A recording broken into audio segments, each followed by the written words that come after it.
Tunisia से गजा के लिए रवाना ग्लोबल फ्लोटिला का मिशन और पेचीदा हो गया है। एक काफिला मानवीय सहायता लेकर गजा पहुंचने की कोशिश कर रहा है।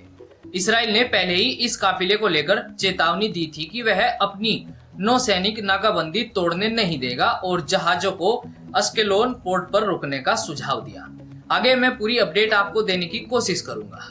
वहीं खबर यह भी आ रही है कि ईरान के सर्वोच्च नेता आयतुल्ला खामनेई ने अमेरिका के साथ परमाणु कार्यक्रम को लेकर किसी भी सीधी बातचीत से इनकार कर दिया है। आगे वीडियो में कई खबरें आपको बताने वाला हूं, जिसमें सबसे बड़ी खबर यह भी सामने आ रही है कि कई देशों ने फलस्तीन को मान्यता देने का फैसला किया है।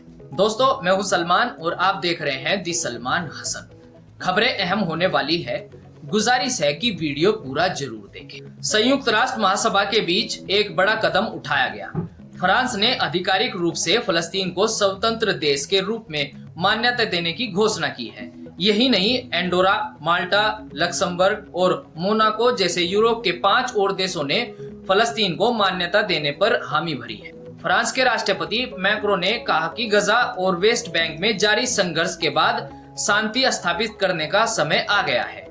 उन्होंने संयुक्त राष्ट्र में स्पष्ट शब्दों में कहा कि फलस्तीनी राज्य को मान्यता देना ही अस्थायी शांति की दिशा में एकमात्र रास्ता है। कहा गया है कि इस पहल को कई यूरोपीय देशों का समर्थन मिला है, लेकिन अमेरिका और इसराइल इस कदम पर अपनी आपत्ति जता रहे हैं। इस सम्मेलन में फलस्तीन को मान्यता देने के साथ साथ हमास को भी हटाने की बात कही गई है। अब दुनिया की नजर इस पर है कि अमेरिका और इसराइल इस नए यूरोपीय रूप पर कैसी प्रतिक्रिया देते हैं और क्या यह कदम दशकों पुराने इस संघर्ष को नया मोड़ देगा या नहीं।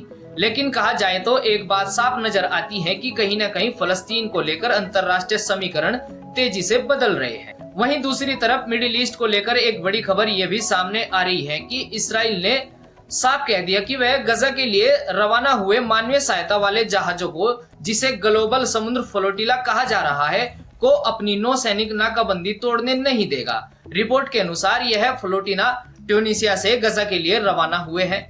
इसका दावा है कि ये जहाज गजा के लोगों तक सीधी मानवीय मदद पहुंचाना चाहते हैं, लेकिन इसराइल का कहना है कि यह इलाका एक सक्रिय युद्ध क्षेत्र है और उसकी कानूनी नौसैनिक नाकाबंदी को तोड़ने की किसी भी कोशिश को रोका जाएगा। इस्राएली विदेश मंत्रालय ने बयान जारी कर कहा कि अगर वास्तव में उद्देश्य मानवता की मदद करना है तो इन जहाजों को अस्केलोन पोर्ट पर आना चाहिए।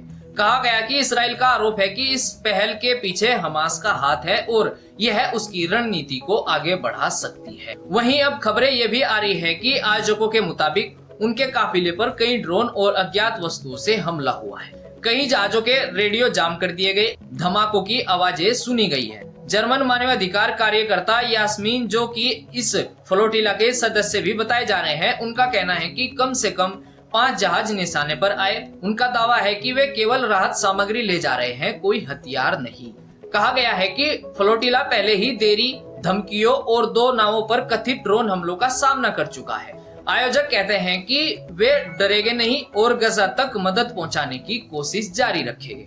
दूसरी ओर इसराइल का रुख काफिले को लेकर कड़ा बनता जा रहा है। ऐसे में क्या यह जहाज काफिला अपने मिशन को पूरा कर पाएगा? दुनिया की निगाहें इस समुद्री सफर पर टिकी है। आने वाले वक्त में देखना होगा कि जहाजों का यह काफिला गजा में सहायता पहुंचा पाएगा या नहीं। आप क्या मानते हैं दोस्तों? अपनी राय कमेंट्स में जरूर बताएं। बढ़ते हैं अपनी दूसरी खबर की तरफ। ईरान के सुप्रीम लीडर आयतुल्ला खामनेई ने अमेरिका के साथ परमाणु कार्यक्रम को लेकर किसी भी सीधी बातचीत से इनकार कर दिया है। खामनेई ने कहा है कि अमेरिका पहले से ही परमाणु तय कर चुका है, यानी ईरान को अपने परमाणु कार्यक्रम को पूरी तरह बंद करना होगा, जो किसी वार्ता नहीं बल्कि थोपे गए आदेश जैसा है।